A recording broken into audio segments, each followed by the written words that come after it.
Day 5 of the OTAs, and I got some on-field stuff for you guys. I got some position possible changes for you guys, and we'll talk a little bit about tomorrow. Let's jump into this.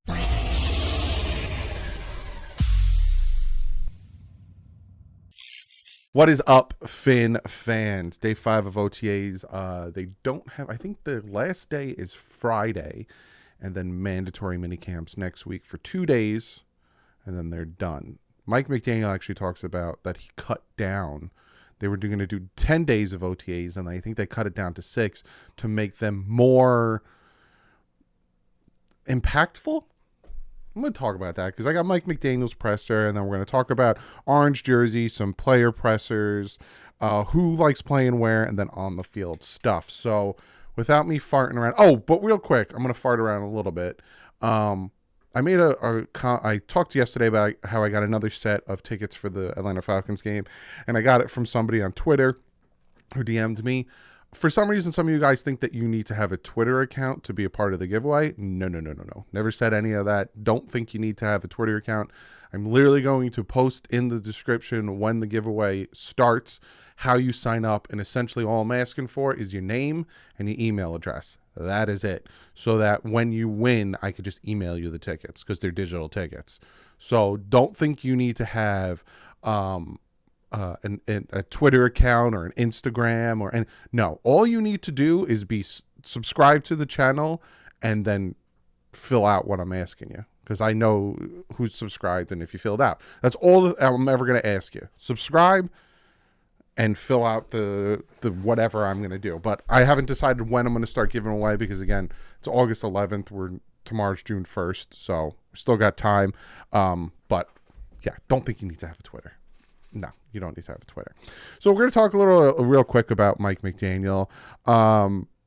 About the camera, right? He talks about the camera onto his head, which again was a thing, and it's so stupid. It's a tool for quarterbacks to drive home certain coaching points and see what they're seeing to be on the same page as the players, something you can see from his side eye. He also goes more in detail about there's audio with it, and it not only is there it's not only there to help the quarterback, but to help the other people on the team and to help coaching. He also talks about it's been happening and it's a thing that's been installed in football for decades. A decade. I think he said early 2010s. So it's nothing new. So everyone sitting back going, "Ooh," are just trying to stir the pot. Plain simple. McDaniel said that the player who could easily replace Mike Gesicki's role in the offense could be a wide receiver as opposed to a tight end. Because if you do remember, Gesicki a lot of times went out wide. There's some opportunities within the offense to put your imprint on your career as far as the team. There's a lot of competition. I'm excited to see who wins it. There are several capable candidates who can catch the ball really well. All offensive skill position.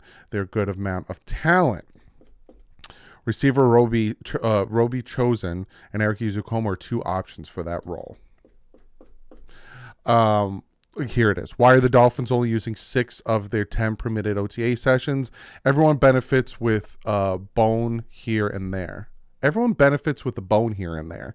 McDaniel said nothing the players can be supremely focused in limited numbers of off-season succession. I guess he's like, hey, do your job, stay focused, and we'll cut down how many days you're here, especially because there's guys who weren't there because they don't need to be. McDaniel on the $13.6 million in cap. He says, we typically do everything we can to have the best team possible within the guidelines of the salary cap. Not sure where, but I feel confident to say we'll make good use of the salary cap when it comes to start of the regular season. I'm going to talk about that real quick. Dolphins will practice in Houston. That's a young, hungry team that will afford us opportunity to get better during training camp. It gives newness to it. You get different players you have to go against and subtle schematic nuances that are different. Yeah, we all know that. Cam Smith, Devon A-Chain, how are they doing during OTAs? He says both have done excellent. What's been asked of them? There's so much going on for rookies. You forget you're joining a team that has established players. I see for those two guys, they have deep down self-confidence that minor hiccups in their short term aren't really affecting them. which is something you look for in young players. So far, so good. You have to win over your teammates, at least with the Dolphins. I'm happy with what they've produced. And then finally, he declined to say if Teron Armstead had foot surgery. McDaniel said he had his fill of watching practice, looking forward to seeing his training camp. I haven't been given any reason to have any reservations, but his availability for this season. So again, and I'm going to get into it. There's a lot of guys that weren't there today, because they don't really need to be there today. The one thing I will talk about, right, real quick before we get into all the other good stuff. The Miami Dolphins ran the 21 personnel 34% of the time. And you might be asking yourself, Doug, what the flip is 21 personnel? Essentially, it's 2 running backs, 1 tight end, 2 wide receivers. They ran that formation 34% of the time. It's a high number. And why am I saying that? Because of the 2 running backs. And a lot of people are like, we have 4 starting running backs, now 5 with A-Chain. And to me, it's Jeff Wilson, Raheem Mostert, A-Chain, right? Gaskin and Ahmed seem to be the odd man out. You're running 2 running back sets 34% of the time. You kind of want 2 starting caliber running backs to be interchangeable, right? We'll see. We'll see how that all pans out. But now let's jump into on-the-field stuff. Alec Ingold. Let me pop this up and give you some footage. Alec Ingold, rocking the orange jerseys, must have had a good practice. Just the guy stretching, getting ready, back to work. Then we have Darth Cater Kohu, just doing some drills, jamming, learning how to use the outside, inside shoulder. So a lot of times with this, you kind of read what he's talking about is the receiver. See, if the receiver's going, you want to keep him to the outside. And if he's trying to go to the inside, you want to, so you hit the shoulder with wherever the receiver wants to go. So if my route, I want to cut to the inside, you're going to jam this shoulder. And you're going to push me to the opposite side, get me off track. Same thing, if I really want to go to the outside and kind of run a go route or, a seam route, push that shoulder, take me out of my route. That's kind of what they're working on. Brandon Jones, Javon Holland doing their thing. If you know Brandon, Javon's all decked out, ready to practice. Brandon isn't. Again, it's OTAs, but they're going to bring him along slowly. And then we got my boy, Jalen Phillips. He's going to be so dangerous this season. It's so funny. Doug, you're such a Tua stan. You're such a Tua stan. No. I'm actually a Jalen Phillips stan, like through and through. Jalen Phillips stan reminds me of Jason Taylor. Plays the position I played. I'm a huge Jalen Phillips fan, stan fan, whatever you want to call me. Real quick, got some quotes here from players. Cedric Wilson Jr. They asked him, because there's that thought process and that everything with his contract, with how deep the wide receiving core is. I talked about this in earlier today's videos, that they move on from him, they could save a good amount of cap if they trade him. And he says he wants to be here. He's here. And he said to his agent, let me know what happens. If not, don't bother me every day. So he's trying to focus on playing with the team. He's trying to keep that out of his head. Essentially, the prospects of being traded, yada, yada. He's trying to keep that out of his head. Raekwon Davis, from what I'm hearing, slimmed down. So it seems like him and Austin Jackson are really trying to make a statement to get that contract extension. Liam Eichenberg is taking center snaps because Connor Williams is not there. But he said he hopes to win the starting left guard spot. But also Abuhi said he's comfortable at playing at right tackle. So you might have an Isaiah Wynn left guard situation, Abuhi right tackle competition with Austin Jackson. Just saying, keep that in mind. Again, they can't tell us who's taking snaps where and who's with first team, second team, third team. They can't tell us until training camp. But just throwing that out there. So some on-the-field stuff. Tua Tagovailoa hit a 45-yard in stride, in air touchdown to Chosen. Great to see. We don't know if what the play is. Supposedly, Robbie Chosen broke his guy and took off down the sideline. he's making the team, especially with the contract he has. I think he takes Cedric Wilson Jr.'s spot, and if he keeps performing the way he's performing, I think Cedric Wilson Jr. Is more and more becoming expendable. Free blitz hits Mostert with the check down instantly. It's good to see that Tua's learning that, not to hold the ball. Instantly saw the blitz come, found his check down man, boom, hit him, and Mostert did his thing, especially if A-Chain's going to be out there. Waddle catching pretty much everything, and he's, Tua's favorite target. Skylar Thompson, 50-yard touchdown. Beautiful to see. Love seeing that. To Braylon Sanders. Love that. Mike White had a good day as well. Not a lot of balls hit the ground from what I'm hearing. Not a lot of balls hit the ground. Devon A-Chain is just keeps impressing the crap out of people, which it's amazing. I love it. Jalen Phillips giving a lot of people issues. And then Noah Igbenogany gets an interception off of James Blackman, the undrafted free agent we got from University of Central Florida, I think he was from, or Florida. I don't remember which college, but nice interception from Noah. But again, it's probably against the fourth stringers. Tua Tagovailoa's first 11-on-11 snap, we saw him connect with receiver Jalen Waddle across an intermediate route over the middle. Waddle had to leap for the pass, but came down with it.